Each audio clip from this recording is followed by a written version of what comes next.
오늘 설교 제목이 뭐죠, 여러분? 충만한 삶과 믿음의 기도. 어떻게 보면 이게 같은 내용인 것 같아요. 왜냐하면 짧게 얘기하면, 그렇죠? 왜냐하면 성령 충만하지 않으면 믿음의 기도가 나옵니까, 안 나옵니까? 나올 수 없습니다. 절대 불가능합니다. 믿음의 기도가 따르지 않으면 성령 충만한 삶도 있을 수 없기 때문입니다. 아까도 말씀드렸듯이 오늘로써 우리는 야고보서 신약성경의 마지막 부분까지 왔습니다. 5월 달부터 시작했거든요. 5월 달부터 시작했는데 중간에 뭐 다른 부분들도 좀 있고 행사도 있고 그랬지만 스물 몇 번의 그 설교를 통해서 마지막 시간이 드디어 왔어요. 야고보서의 내용을 제가 설교를 준비하는 설교자 입장에서 5장밖에 안 되는 짧은 구절 편지이지만 서신이지만 이것을 제가 한 줄로 한번 요약을 해봤어요. 그랬더니 이렇게 정리가 되더라고요. 시험과 고난 중에 지혜를 얻는 열쇠. 이것이 바로 야고보서가 아닌가 하는 생각이 들겠습니다. 한번 따라해 주시면 좋겠습니다. 시험과 고난 중에 지혜를 얻는 열쇠. 바로 그 지혜는 하나님의 지혜겠죠. 그렇죠? 여러분은 지난 시간 동안 야고보서를 통해서 야고보라는 인물을 만난 거예요. 왜냐하면 그 저자를 통해서 그 사람이 밝히고자 하는 내용을 통해서 그 사람이 어떤 사람인지를 우리는 또 알 수가 있겠죠. 혹시 지난 거의 20주가 넘는 시간 동안 야고보서를 우리가 계속 다뤘는데 야고보란 인물에 대해서 여러분들은 어떤 정의 또는 어떤 평가, 어떤 사람이라고 생각이 되십니까? 그는 먼저 주님의 혈육이었죠. 그렇죠? 주님의 동생이었죠. 친동생이자 또한 주님의 참 제자로 살아가려고 노력했던 하나님의 신실한 일꾼이었습니다. 또한 그는 한평생 기도의 자리를 가장 소중히 여겼습니다. 그래서 그에게는 어떤 별명이 있었죠? 무슨 무릎? 낙타 무릎이라는 별명도 얻게 되었습니다. 정말 거룩한 별명이죠. 그럼 거룩한 별명을 얻기까지 평소에 야고보 사도는 얼마나 많은 기도의 시간을 또한 눈물의 기도를 하나님께 뿌렸을까라고 우리는 믿음의 사람으로서 다 같이 한번 생각해 볼 수 있습니다. 그는 자신의 편지를 시작하는 서두에서 야고보서 1장 5절에서 다음과 같이 초대교회 성도들을 향해서 권면하고 있습니다. 너희는 후히 주시고 꾸짖지 아니하시는 주님께 오직 믿음으로 구하라. 믿음의 기도를 시작했던 그의 편지는 이제 마지막 부분까지 와서 믿음의 기도에 관한 당부의 메시지로 매듭지어지고 있습니다. 신앙생활에 있어서 믿음의 기도가 얼마나 중요한지를 다시금 우리에게 강조한 것이라고 저는 생각합니다. 성숙한 그리스도인으로 바르게 성장하기 위해서 반드시 필요한 것이 있습니다. 물론 하나님 말씀도 잘 알고 읽어야 됩니다. 그렇지만 그것을 위해서 우리가 바른 기도 생활은 반드시 필요한 우리의 신앙생활의 윤활유인 줄로 믿습니다. 그러면 주님이 가장 기뻐하시는 바른 기도, 믿음의 기도는 무엇일까요? 여러 가지로 정의할 수 있겠죠. 그렇죠? 그런데 간단하게 이렇게 얘기할 수 있을 것 같아요. 거룩하신 주님 앞에 내 자신의 교만과 욕망을 모두 내려놓고 주님, 제 힘으로는 도저히 살아갈 방법이 없습니다. 그러니 저를 불쌍히 여겨주십시오 라는 진솔하고 깨끗하고 소박한 마음으로 드리는 기도가 바로 하나님께서 기뻐 받으시는 기도인 줄로 믿습니다. 야고보 사도가 가장 먼저 그래서 우리에게 이렇게 얘기하고 있어요. 어떤 때, 어떤 일을 만날 때 우리는 어떻게 기도할지에 대해서 마지막 정리를 해주고 있거든요. 13절 말씀을 한번 보기를 원합니다. 3가지 정도로 정리를 해주고 있는데 13절에서 먼저 뭐라고 말씀하고 있습니까? 현재 고난을 당하고 있는 성도들에 대해서 너희는 기도하라 라고 말씀하고 있습니다. 고난을 당하는데 기도하지 않을 사람이 있나요? 이것은 너무나 당연한 이야기겠죠. 그 다음으로 그는 뭐라고 말씀하고 있습니까? 즐거워하는 자들은 있느냐? 그들은 뭐라 하라고요? 찬송하라고 말씀하고 있습니다. 우리가 오늘도 불렀지만 자주 드리고 부르고 또 듣는 그 찬송가는 하늘에 올려드리는 곡조인 줄로 믿으시는 분은 아멘. 그러니까 찬송가를 듣는 거예요. 우리 차 안에서 젊은 분들은 복음성가 듣잖아요. 그 내용이 다 뭡니까? 주님께 영광을 올려드리는 내용이잖아요. 그것을 따라 부르면서 우리는 또한 기도를 올려드릴 수 있는 것입니다. 그리고 14절로 넘어갈게요. 14절에서 병든 자들을 향해서 교회의 장로들, 교회 리더들에게 찾아가서 기도를 부탁하라고 말씀하고 있습니다. 여러 가지 한 3가지 정도로 구분을 했는데요. 어떤 상황이죠? 고난 중에 또한 기뻐함에도 불구하고 그 다음에 병든 상황 속에서도 그 얘기 뭐냐? 범사의 기도 생활을 실천하라는 것이겠죠. 그렇죠? 그런데 열왕기상 7장에 보면요. 자, 솔로몬은 자신의 아름다운 궁전을 몇 년 만에 완성합니까? 13년 정도에 걸쳐서 자신의 그 아름다운 집을, 왕궁을 완성했습니다. 그는 새 집을 짓고 나서 그 안에 들어가니까 좋았을까요? 안 좋았을까요? 너무 좋았잖아요. 우리 한번 생각해 보세요. 우리 작년에 우리 1층만 쓰다가 올해 2층 공사 다 끝나가지고 본당에 딱 들어오니까 좋았습니까? 안 좋았습니까? 너무 좋았잖아요. 그렇죠? 그래가지고 이렇게 아름답게 장식도 하고 TV도 달고 하면서 너무너무 행복하고 지금도 감사하잖아요. 그렇죠? 그런 것처럼 지금 물론 이거 성전은 아니고 자기 집이었는데 솔로몬이 자기 집을 짓고 나서 너무 안락하고 좋았다라고 이야기하고 있습니다. 그래서 그 당시 최고의 재료였던 백향목 나무로 럭셔리한 궁전을 지은 거예요. 와, 정말 좋았겠죠. 그래서 그는 따뜻한 차 한 잔의 여유를 즐기면서 모르죠. 또 이제 음악도 하나 딱 들으면서 커피 한 잔, 요즘 같으면 커피 한 잔 딱 마시면서 여유를 만끽하던 그 순간 지혜로운 왕 솔로몬의 뇌리에 갑자기 번쩍하면서 어떤 한 가지 생각이 스쳐 지나가게 됩니다. 그것은 무슨 생각이었을까요? 내 방에 근사한 안마의자 하나 놨으면 좋겠다. 예쁜 꽃 하나, 화분 하나 놨으면 좋겠다. 뭐 이런 생각이었을까요? 그것이 아니라 아직도 밖에 있는 하나님의 법궤, 하나님의 성막, 천막같이 지어진 하나님의 그 성막이 밖에서 헤매고 있는데 저것을 어떻게 할 것인가? 불안하게 방치되어 있는 저 하나님의 성전을 어떻게 할 것인가? 라고 하는 그런 마음이 그 안에 가득하게 됩니다. 그래서 그는 하나님을 위한 새로운 성전을 지어드려야 되겠다는 마음을 갖게 되죠. 이처럼 하나님이 솔로몬에게 큰 지혜와 그 은혜와 축복을 듬뿍 내려주신 이유는 솔로몬의 마음속에 늘 하나님을 생각하는 God First의 신앙의 유산이 그에게 있었기 때문인 줄로 믿습니다. 여러분들은 그러면 고난 중에 기도하는 것이 더 쉽겠습니까? 아니면 여러분 즐겁고 평안할 때 기도하는 게 기도가 더 잘 되겠습니까? 한번 질문을 드린 거예요. 고난 받을 때 기도하는 게 더 기도가 잘 돼요? 아니면 평안할 때 기도하는 게 기도가 더 잘 돼요? 답을 안 주세요. 답은 나오잖아요. 우리가 고난과 시험 중에 하나님께 기도하는 거 결코 어렵지 않습니다. 왜? 고난 받으니까 당연히 기도의 자리를 찾을 수밖에 없는 것이잖아요. 또한 긴급한 제목, 정말 갑자기 누가 아프거나 어려운 일을 당했을 때 우리가 긴급하게 기도하는 것은 그렇게 어려운 일이 아닙니다. 당연히 그렇게 할 수밖에 없습니다. 하지만 내 삶이 조용하고 평탄할 때, 모든 것이 잘 돼가는 것 같을 때 하나님 앞에 찾아가서 하나님께 동일하게, 고난당했을 때와 동일하게 기도하는 것은 결코 쉽지 않습니다.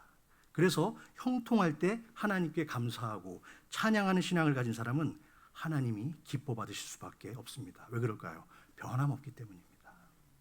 바로 그런 모습이 은혜와 축복으로 가득한 성령 충만한 삶의 모습인 줄로 믿으시기 바랍니다. 그런데 여러분, 신앙생활을 하다 보면 착각하는 게 있어요. 그것은 뭐냐면 어떤 사람이 성령 충만한 사람이냐는 것에 대해서 많은 성도들이 오해하고 착각하는 경우를 보게 됩니다. 그런데 어떤 분이 이렇게 생각해요. 성령 충만은 어떤 대단한 능력을 가지고 있어서 신비하고 놀라운 능력을 막 발산하는 그런 것이 성령 충만함으로 깨닫는 분도 있고요. 어떤 분들은 막 방언으로 막 그냥 떠나갈 듯이 막 기도하면 그것이 성령 충만으로 생각하기도 합니다. 물론 그럴 수도 있어요. 하지만 그것은 일반적인 성령 충만의 모습이 아닙니다. 바로 정말 성령 충만, 성경 속에서 말씀하시는 성령 충만한 사람이란 어떤 슈퍼히어로즈 같은 그런 능력을 가지고 그것을 발산하는 것이 아니라 본문 13절의 말씀처럼 고난이 찾아올 때 기도의 자리를 찾고 또한 기쁠 때나 즐거울 때 찬송을 드리며 오늘 하루도 자신에게 주어진 믿음의 일상을 묵묵히 하루하루 견디며 또한 살아가는 자 그리고 인내하는 자 그런 자에게 하나님의 성령이 충만하게 될 줄로 믿습니다. 하나님의 말씀과 믿음의 기도로 살아가면서 그냥 감사와 찬송으로 하루하루 사는 것 그것이 성령 충만이에요. 그런데 이것이 쉽지는 않다는 것이죠. 왜요? 우리가 성령 충만을 누리기 위해서는 그러한 삶이 잠깐이 아니라 어떤 한때가 아니라 날마다 지속되어야 되는데 우리의 인생은 우리의 참모습은 그렇지 못할 때가 많기 때문일 수도 있습니다. 그래서 갈라디아서 6장 8절 말씀을 한번 보겠습니다. 같이 참고구절인데 시작. 자기의 육체를 위하여 심는 자는 육체로부터 썩어질 것을 거두고 성령을 위하여 심는 자는 성령으로부터 영생을 거두리라. 그렇죠. 육체를 위해서 심는 자는 육체를 밖에는 거둘 게 없습니다. 그렇죠. 하지만 성령으로부터 우리는 영생을 얻을 수 있기 때문에 우리는 성령의 사람이 되어야 하고요. 또한 성령을 위해서 심는다는 것은 무엇을 의미할까요? 그것은 언제나 성령님과 내가 또 우리 가정이 우리 교회가 함께 동행함으로써 늘 감사와 기쁨이 넘치는 인생이 될 수 있기 때문에 우리는 성령 충만을 구해야 할 줄로 믿습니다. 그런데 성령님이 우리 안에 충만하면 어떤 일이 벌어질까요? 대단한 일이 벌어질까요? 대단한 일이라고 볼 수도 있겠습니다. 예를 들면 이런 거예요. 내 자식이 사고치고 연락도 안 돼요. 밤늦게 막 싸돌아다녀요. 화가 나죠. 그런데 그런 아들이 집에 들어왔을 때 무조건 두들겨 패고 야단치고 혼내고 그 아들을 판단하고 정죄하기보다는 어떤 생각이 드냐? 그래, 젊은 놈이 얼마나 싸돌아다니고 싶겠어. 몸 건강히 싸돌아다니는 게 감사다 라고 여길 수 있는 긍정적인 마음을 갖게 될 수 있습니다. 제가 전에 있던 교회 사역할 때 장애부서를 맡았거든요. 거기 이제 자폐 아이들이 이제 많이 있었는데 좀 심각한 상황도 있었어요. 그런데 그때 제가 저희 큰애가 좀 이제 막 이런저런 말썽을 일으켜가지고 제가 좀 복잡했어요.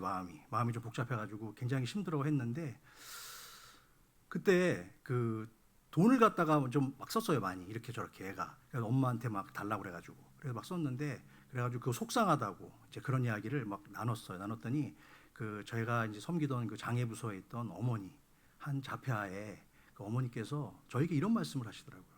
목사님, 저는 목사님이 부럽습니다. 내 자식이 내 지갑에 있는 카드라도 훔쳐 나가서 좀 썼으면 좋겠어요. 건강하니까 돈 쓸 수 있는 거 아니에요? 딱 그러더라고요. 그 말을 듣는데 제가 더 이상 할 말이 없더라고요. 감사하구나. 그래, 돈 쓰는 아들이 감사하다. 그렇게 생각할 수 있는 모습이 있었고요. 또한 그 전에도 제가 또 이런 것도 있었어요. 제가 이제 한국에 있을 때 워낙 이제 방송 일을 하다 보니까 돈을 좀 많이 쓰게 되잖아요. 많이 벌기도 하지만 또 많이 쓰기도 합니다. 이런저런 모습으로. 그래가지고 이제 한 번은 용돈을 너무 안 주는 거 많이 쓰니까.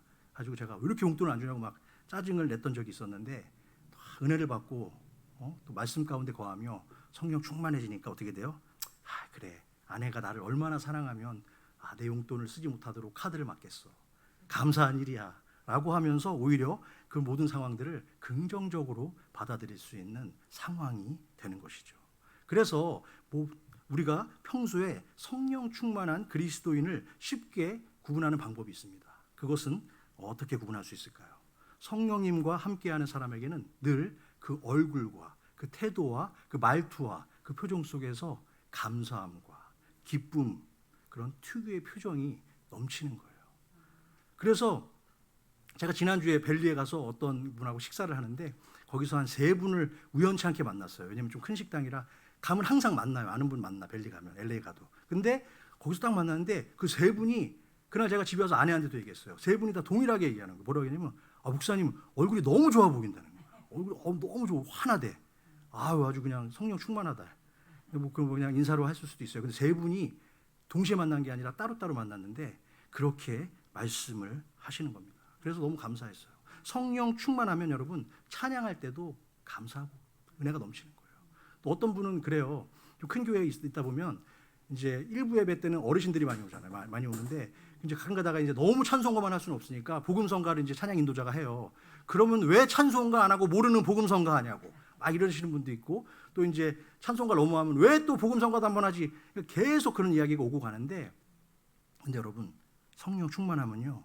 생각해 보세요. 찬송가는 주님 찬양 안 합니까? 복음성가는 안 그렇습니까? 다 그 내용이 얼마나 은혜롭습니까? 모든 것이 은혜인 줄로 믿습니다. 내가 속한 공동체를 위해서도 여러분 마찬가지예요. 섬기고 헌신하는 게 아깝지 않고요. 드리는 것이 아깝지 않고요. 모든 것이 즐겁고 감사한 일로 여기게 되는 줄로 믿습니다. 그런 그냥 세상이 아름다운 거예요. 행복해지는 거예요. 그냥 인생이 즐겁습니다. 바로 이런 현상들이 다 성령 충만한 삶을 사는 사람에게 나타나는 일반적인 현상인 줄로 믿으시기 바랍니다. 그러니까 지금 딱 보니까 갑자기 성령 충만 얘기하니까 얼굴이 확 펴지기 시작해요. 나 성령 충만해 이러면서 얼굴 피고 계시는데 여기 계신 모든 분들 주님의 이름으로 성령 충만을 받으시기를 부탁드립니다. 특별히 오늘 본문에서는요, 병든 자를 위한 특별한 그 기도에 대한 권면이 등장하고 있는데요. 예수 믿는 사람이라면 병은 어떤 의미를 내포한다고 볼 수 있을까요? 병에 걸렸다 내가. 죄악의 대가일까요? 죄 때문에 그럴까요? 그것이 아닙니다. 물론 그럴 수도 있어요. 하지만 그것이 일반적이라고 말할 수는 없습니다. 큰 틀에서 본다면 나에게 닥친 이 육신의 고통은 나와 내 가족 그리고 우리가 속한 교회 공동체를 향한 하나님의 선하신 계획이 바로 그것을 통해서 나타나는 현상이라고 우리는 받아들여야 될 줄로 믿습니다. 의인 욥에게 병을 주셨죠. 그렇죠? 큰 병을 주셨는데 그것은 그를 정금같이 단련하신 후에 더 크게 그를 사용하시기 위한 하나님의 계획이었던 줄로 믿습니다. 또한 사도 바울을 아프게 하신 것도 그를 더욱 겸손하게 사용하시려는 하나님의 큰 틀의 계획 가운데 있었던 것이죠. 고린도후서 12장에 보면요, 사도 바울은 자신의 병, 그 병이 얼마나 아팠던지, 어떤 분은 뭐 그게 천식이었다, 뭐 여러 가지 이야기들을 하고 있지만 그 너무나 고통스러웠던 자신의 그 육신의 아픔, 그것을 가리켜서 뭐라고 그러냐면요, 여러분 따라해보세요. 육신의 가시. 생각해보세요. 여러분 목에 만약에 뭐 가시 하나 걸려있다고 생각해보세요. 얼마나 고통스럽습니까? 정말 너무나 힘들 거예요. 그래서 하나님 앞에서 바울은 3번씩이나 간절하게 기도하면서 제발 내 육신의 가시를 제거해달라고 기도하고 있습니다. 그런데 하나님은 뭐라고 응답하셨습니까?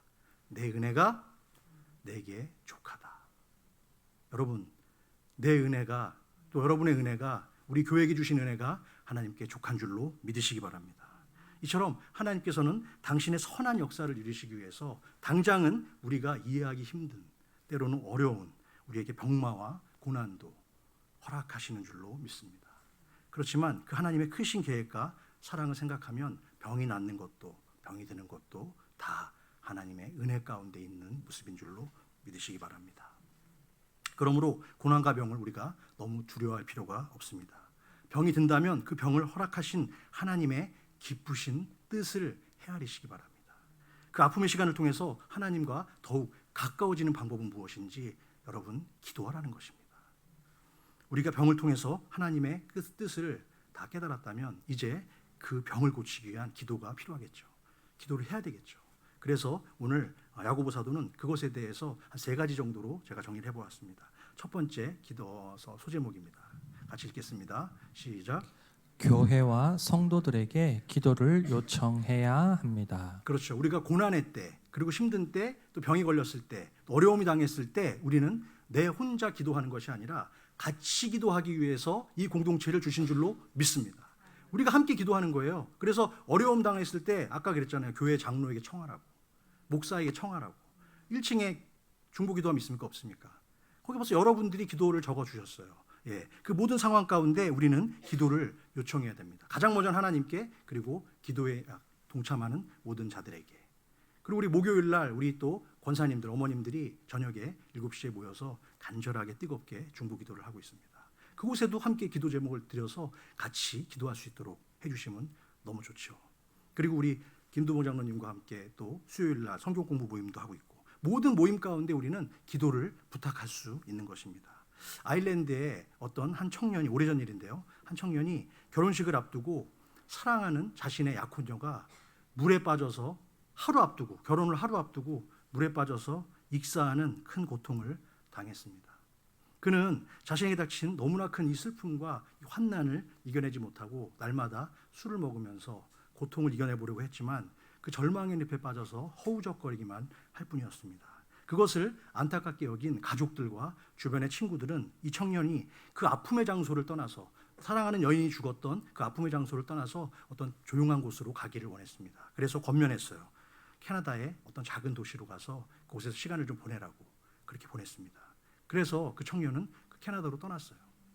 그런데 거기에 도착하는 중간에, 도착하기도 전에 또 하나의 비보가 들려옵니다. 그것은 사랑하는 자신의 어머니가 중병에 걸려서 지금 돌아갈지도 모른다는 그런 또 청천벽력 같은 소식이 그에게 도착한 것입니다. 사랑하는 연인이 죽은 것도 지금 슬픈데 그 바로 이어서 어머니의 임종 소식까지 듣게 되자, 임종을 아직 한 건 아니에요. 임종이 될 수도 있다는 그런 소식을 듣게 되자 깊은 절망감을 느낀 이 청년은 죽음을 생각하게 되었습니다. 하루하루 힘없이 하나님 앞에 나와서 무릎을 꿇은 청년의 간절한 기도가 바로 그 순간부터 시작이 되었던 것입니다. 이렇게 기도했어요. 주님, 제발 어머니의 병을 고쳐주십시오. 그 5초만 주신다면 평생을 하나님의 영광을 위해서 제가 살아가겠습니다. 그러고선 그는 이러한 시를 썼습니다. 시험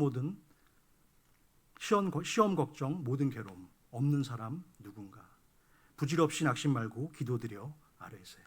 이런 진실하신 친구 찾아볼 수 있을까? 우리 악함 아시오니 어찌 아니 아랠까? 바로 그 순간 하나님의 놀라운 위로와 평화가 그 청년의 가슴 속에 깊이 스며들었고 성령 하나님이 함께 하신 것이죠. 그리고 그때 떠오른 영감으로 바로 그 자리에서 그는 찬송가 369장 죄짐 맡은 우리 구주라는 유명한 찬송시를 탄생시키게 됩니다. 찬송시를 모두 마친 그는 곧바로 고향에 계신 어머니에게 다시 안부를 주게 되었습니다. 그랬는데 중병을 앓던 어머니의 병세가 어떻게 됐을까요? 다시 회복되고 있다는 놀라운 축복의 소식이 전해졌습니다. 이 청년이 바로 조셉 스크리븐입니다. 사진을 한번 준비했는데요. 이 청년이에요. 실제하는 아들이 울부짖으며 하나님께 올려드렸던 간절한 기도를 하나님께서 받으셨고 하나님의 기도가 응답되어져서 어머니를 살려낸 기적의 기도가 된 줄로 믿습니다. 그래서 본문 14절에서 야고보 사도는 우리에게 뭐라고 말씀하고 있습니까? 14절에 너희 중에 병든 자가 있느냐? 그는 교회의 장로들을 청할 것이요 라고 분명하게 구체적으로 말씀하고 있습니다. 어떤 분은 미안해서 목사님한테 어떻게 목사님 바쁘실 텐데 목사님 안 바빠요. 목사님 기도하라고 있는 사람입니다. 교회를 지키는 거예요. 목사의 당연한 그것은 적이고요. 그리고 장로님도 마찬가지고 우리가 부탁하면 돼요. 그러면 기도할 수 있는 것입니다. 더 문제는 뭔지 아세요? 기도 요청하지 않고 나 혼자 해결해 보려는 마음. 그것은 영적 교만입니다. 그것은 삼가해야 됩니다. 하나님의 존재를 인정하고 받아들이는 신앙 공동체의 건강한 모습은 서로에게 자신의 기도 제목을, 자신의 잘못을 인정하는 곳인 줄로 믿습니다. 그런 간절한 기도 응답의 모든 결과가 바로 신속하게 답이 오는 것은 아닐 수도 있습니다. 하지만 하나님은 간절하고 겸손한 기도의 모습을 가장 기뻐하시고 그 기도 드리는 것을 받으실 줄로 믿으시기 바랍니다. 두 번째 소제목입니다. 시작. 성령 하나님의 은혜와 도움을 겸손히 구해야 합니다. 계속해서 14절 후반부에는 이런 말씀이 나오죠. 그들은 주의 이름으로 기름을 바르며 그를 위하여 기도할지니라. 여러분, 누구의 이름으로 기름을 바르라고요? 주의 이름으로. 모든 것을 우리는 주의 이름으로 할 때 하나님의 능력은 그곳에서 나타나게 될 줄로 믿습니다.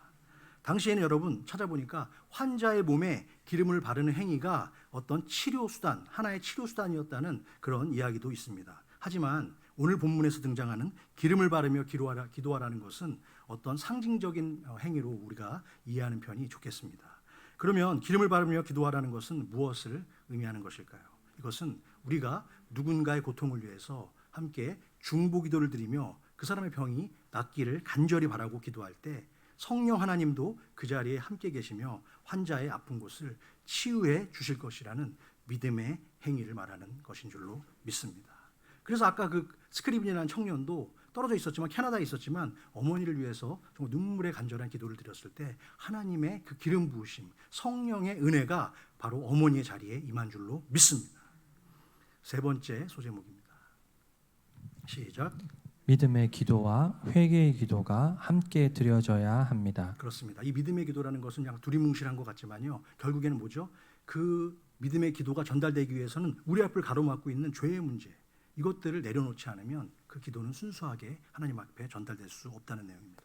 그래서 본문 15절 말씀을 보겠습니다. 15절에 보니까 이제 야고보 사도는 기도에 더욱더 구체적인 내용을 접근하고 있는데 믿음의 기도는 병든 자를 구원하리니 주께서 저를 일으키시리라 라고 말씀하고 있습니다. 병든 자를 구원한다. 우리가 환자를 위해서 기도할 때 주님을 절대적으로 신뢰하는 믿음으로 기도해야겠죠. 이 말은 우리의 믿음을 담보로 걸었기 때문에 주님께서 그 담보를 통해서 우리의 기도를 들어주신다 하는 어떤 그런 거래적인 그런 측면이 아니라 하나님도 우리의 기도에 응답하시고 어떠한 상황 가운데도 우리가 하나님의 뜻을 전적으로 따르겠다라고 신뢰하고 결단하면서 나아갈 때 하나님도 우리의 기도를 들어주시고 최선의 결과를 만들어 주신다는 뜻인 줄로 믿습니다. 그래서 본문 15절에서 계속해서 야고보 사도는 믿음의 기도가 병을 낫게 해준다거나 병을 고쳐준거나 호전해준다라고 말씀하고 있지 않습니다. 어떻게 하고 있죠? 믿음의 기도는 병든 자를 구원한다라고 이야기하고 있습니다. 또한 15절 후반절에 보니까 믿음의 기도로 죄의 사함을 받게 된다고 말씀하고 있는데 이것이 정말 중요한 포인트입니다. 우리의 병을 고치는 것도 물론 중요하고 당연히 그렇게 되길 바랍니다. 하지만 더 중요한 것은 우리의 구원과 죄 사함의 문제인 줄로 믿습니다. 우리가 아무리 병을 깨끗하고 몸이 성해요. 하지만 우리가 구원받지 못한다면, 죄 사함 받지 못한다면 그것보다 더 허무한 일은 없을 것입니다. 하지만 비록 내 몸에 육신은 고통스러워요. 마음도 아파요. 하지만 우리가 하나님께 죄 사함을 받고 구원받을 수 있다면 그것이 성도에게 가장 큰 축복인 줄로 믿습니다. 그래서 때로는 내가 원하는 방식대로 병이 낫지도 않고 우리 가정의 문제가 해결이 되지도 않고 어려운 상황으로 더 꼬일 때도 있어요. 그럼에도 불구하고 우리는 끝까지 하나님을 신뢰해야 됩니다. 하나님을 따르어야 됩니다. 믿음에 기도하면서 감사하는 신앙의 패턴을 지키려고 항상 노력하는 저와 성도 여러분 되시기를 주님의 이름으로 축복합니다. 계속해서 16절 전반부에 야고보 사도는 또 이렇게 얘기하고 있어요. 너희 죄를 서로 고하며 병 낫기를 위해 서로 기도하라. 하나님께서는 환자를 볼 때마다 그 사람을 중심으로 그 주변 모든 상황들이 회개의 운동이 일어나기를 원하는 것입니다. 이것은 물론 환자 자신도 그 자신의 죄를 회개해야 되지만 그 환자를 위해서 기도해 주는 사람들도 함께 회개의 기도에 동참해야 된다는 거예요. 그러니까 너는 죄가 있어서 그렇게 됐고 나는 아니야. 그러니까 내가 널 위해서 기도해 줄게. 이런 자세는 안 된다는 거예요. 나도 죄인이구나. 저 사람은 지금 고통과 힘든 가운데 고민하고 괴로워하고 있지만 낭망했지만 나도 죄인이지만 감히 내가 함께 기도합니다 하면서 손을 잡아줄 때 그 사람을 위해서 기도할 때 능력이 나타난다는 말씀입니다. 그리스도를 따르는 모든 사람은 서로를 향해서 죄사함과 용서를 구해야 된다는 말이기도 합니다. 그래서 이 서로라는 개념, 이걸 중요한 거예요. 이 서로라는 개념은 기독교 윤리의 가장 중요한 핵심이자 관심사라고 말할 수 있습니다. 신학자들의 연구에 따르면 서로를 받으라, 서로를 어떻게 하라 이렇게 하는 표현이 성경에 35번 정도가 나온다고 합니다. 여러분 한번 해볼까요? 서로 사랑하라, 그렇죠? 그다음 서로 용납하라, 서로 용서하라, 그렇죠? 또 뭐 있죠? 서로 봉사하라, 서로 섬기라, 발을 씻기라. 많은 표현들이 성경에 나오고 있어요. 근데 거기서 여러분 너가 얘를 이게 아니라 어떻게? 서로라는 거, 서로. 우리는 서로의 잘못을 비난하고 또한 판단하고 정죄하기 전에 먼저 내 안에 잘못은 없는지 돌아보라는, 우리 자신의 내면을 살펴보라는 것이 바로 이 서로라는 형용사 속에, 부사 속에 들어가 있는 줄로 믿습니다. 위대한 성자였던 성 어거스틴도 젊은 시절에 심한 방황을 했다는 것은 우리가 너무나 많이 들어서 잘 알잖아요, 그렇죠? 얼마나 단골 메뉴로 나옵니까? 성 어거스틴의 그 젊은 시절의 방황이. 그런데 여러분 얼마나 심하게 방황을 했으면 온통 이기적인 욕망만을 채우기 위해서, 육신의 쾌락을 채우기 위해서 그는 쫓았잖아요. 그래서 제가 우리 이분에게 별명을 지어드렸어. 방탄이 아니라 방탕소년단. 방탄소년단으로 살아갔어요. 그런데 그가 어떻게 했죠? 하나님을 만났고 하나님 말씀 가운데 회개를 했고 새롭게 거듭났잖아요. 그리고 나서 그가 가끔씩 완전히 딱 끝나고 이제 끝났을까요? 이제 그 다음부터 죄 한 번도 안 졌을까요?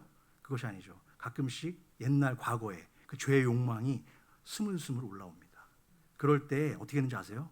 자신의 팔뚝을 입으로 물어뜯었대요. 그래가지고 이쪽 팔뚝이 성한 적이 없대요. 죄가 생각날 때마다 팔뚝을 물어뜯었대요. 이것은 상징적인 모습으로 볼 수 있습니다. 하지만 그가 하나님 앞에 낱낱이 자신의 죄를 회개하면서 기도할 때 그는 성자로서 추앙받게 됐을 줄로 믿습니다.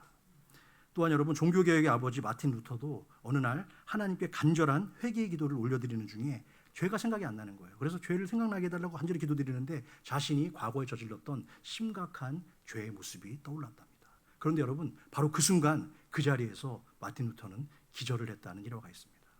자신의 죄가 얼마나 주홍같이 붉었다면, 그것이 얼마나 순수하게 그 영혼을 건드렸다면 하나님께 자기의 죄를 고백하다가 기절할 수 있냐. 저는 이 말씀을 준비하면서 나도 한번 죄 고백하다 기절해보는 이런 역사를 경험해보고 싶다. 정말 이런 생각이 들었어요. 그래서 여러분 참고구절 51편, 시편 51편 17절에 보면 이렇게 우리에게 말씀하고 있습니다. 같이 읽겠습니다. 하나님께서 구하시는 제사는 상한 심령이라. 하나님이여 상하고 통회하는 마음을 주께서 멸시하지 아니하시리이다. 아멘. 그렇습니다. 하나님께서 찾으시는 것은 부유한 어떤 심령이 아닙니다. 정말 애통한 심령, 상한 심령을 통해서 하나님께서 우리에게 회복시켜 주실 줄로 믿습니다. 하나님은 이러한 회개의 역사가 먼저 내 안에서 시작될 때 우리의 기도에 능력을 나타낸다고 야고보 사도는 말씀하고 있는 줄로 믿습니다. 자, 네 번째 소제목입니다. 시작.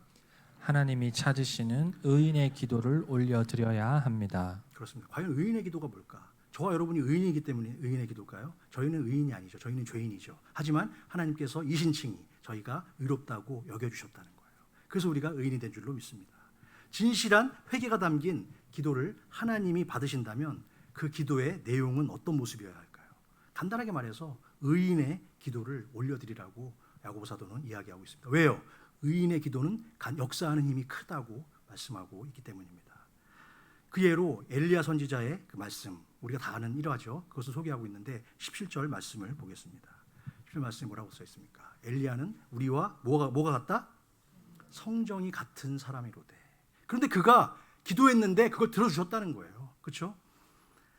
이 말씀 말고 더 놀라운 것은 이방신인 바알 선지자들과의 한판 승부가 있었잖아요. 거기서 엄청난 멋진 승부를 거두고 마른 하늘에 어떻게 됐죠? 불기둥이 일어나는 놀라운 역사를 엘리야 선지자는 경험했습니다. 하지만 그도 우리와 똑같은 성정을 가진 사람이라고 성경은 소개하고 있는 것이죠.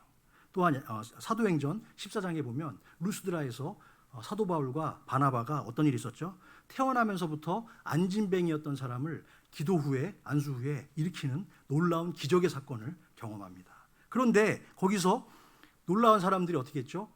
바울과 바나바에게 쫓아가가지고 당신들은 사람이 아니다. 당신들은 신이다. 그러면서 그들에게 경배하며 절을 하고 제사를 드리려고 했죠. 그러자 사도 바울이 그 무리들을 직접 말리면서 뭐라고 대답합니까? 여러분이요 어찌하여 이런 일을 하느냐? 우리도 너희와 같은 성정을 가진 사람이라 라고 이야기하고 있습니다. 이것은 무슨 말씀입니까? 하나님 앞에서는 엘리야나 사도 바울이나 그 어떤 사람도 대단하거나 특별하지 않다는 말씀입니다. 알고 보면 우리도 다 같은 사람입니다. 그러면 누구의 기도, 어떤 사람의 기도를 하나님께 가장 잘 상달되고 하나님이 받으실까요? 그것은 오직 믿음으로 깨끗한 영혼으로 순수한 마음으로 올려드리는 그런 의인의 기도를 하나님께서 받으시는 것을 기억하시기 바랍니다. 왜 가끔씩 하나님을 믿는 성도들에게도 아픔이 찾아오잖아요. 고통이 찾아오잖아요. 힘들 때도 있잖아요. 그럴 때 우리 교회 안에, 가정 안에 그 고통 가운데 얼마나 우리가 정말 힘들 때가 많습니까? 하지만 바로 그것은 우리 가정에, 우리 교회 안에, 우리 공동체가 더 하나님 붙들고 간절하게 기도하라는 그 메시지인 줄로 믿으시기 바랍니다. 그것이 바로 주님의 음성이기 때문입니다. 끝으로 야고보 사도는 로마 전역에 흩어져 살던 12지파에게 보내는 마지막 편지를, 자신의 편지를 정리하면서 다시 한번 성도들을 향해서 어려운 고난의 시간이 찾아올 때, 또 힘든 상황으로 넘어질 때 어떻게 해야 될지 18절 말씀을 통해서 당부하고 있죠. 자, 같이 읽겠습니다. 18절 시작. 다시 기도하니 하늘이 비를 주고 땅이 열매를 맺었느니라. 그렇죠. 이거 엘리야 얘기긴 하지만 엘리야가 하나님께 의인의 마음으로 기도했을 때 하나님께서 그 길을 열어주셨던 것처럼 다시 어떻게 할 때? 기도할 때. 그거밖에 없는 거예요. 정말 참으로 영적으로 정말 악하고 병든 시대를 우리는 오늘도 힘겹게 살아가고 있습니다. 또 오미크론인지 뭔지 또 그게 생겨가지고 또 오도 가도 못하고 오늘 아침에 오셨던 우리 태권도 하시는 우리 이찬 집사님 원래 어저께인가 그 한국 가셔야 되는 거예요. 일정이 있어서 가야 되는데 갑자기 10일 동안 무조건 격리하라고 그러니까 2주 일정으로 나가는데 10일 동안 격리하면 할 수가 없는 거예요. 그래가지고 못 가고 오늘 교회 나오셨어. 하나님의 깊은 뜻이 있었던 거지. 예. 그래서 정말 우리가 어떻게 해야 될지 방법을 알 수가 없고 이 오미크론으로 끝날까요? 저는 그렇지 않다고 봅니다. 더 큰 바이러스가 우리를 힘들게 할 수도 있고요. 여러 가지 상황 가운데 있습니다. 그랬을 때 우리가 어떻게 해야 된다고요?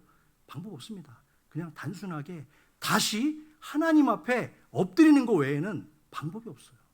그 기도하는 것 방법밖에는 방법이 없는 줄로 믿습니다. 그렇게 우리가 성령 충만한 기도, 믿음의 기도를 지키며 우리의 신앙의 자리를 굳건하게 지켜나갈 때만이 결국 마지막 구절인 19절과 20절 말씀처럼 하나님의 진리를 떠나서 완전히 세상 속에 방황하는 영혼들, 실족한 영혼들을 다시 우리 하나님 품으로 데려올 수 있을 뿐만 아니라 더욱 아름다운 하나님의 나라를 위해서 쓰임받는 축복의 일꾼들이 저와 여러분이 될 줄로 믿습니다. 내가 내 내면이 건강하고 내가 순수한 마음으로 기도하고 믿음의 용사, 기도의 용사가 될 때 다른 사람도 권면할 수 있고 전도도 할 수 있고 선교도 할 수 있는 거지, 내가 건강하지 않은데 내가 지금 정신이 오락가락한데 어떻게 다른 사람을 권면할 수 있겠습니까? 말이 안 되는 거예요. 자, 19절 20절 말씀 읽고 오늘 마치겠습니다. 19절 시작. 내 형제들아 너희 중에 미혹되어 진리를 떠난 자를 누가 돌아서게 하면 너희가 알 것은 죄인을 미혹된 길에서 돌아서게 하는 자가 그의 영혼을 사망에서 구원할 것이며 허다한 죄를 덮을 것임이라. 아멘.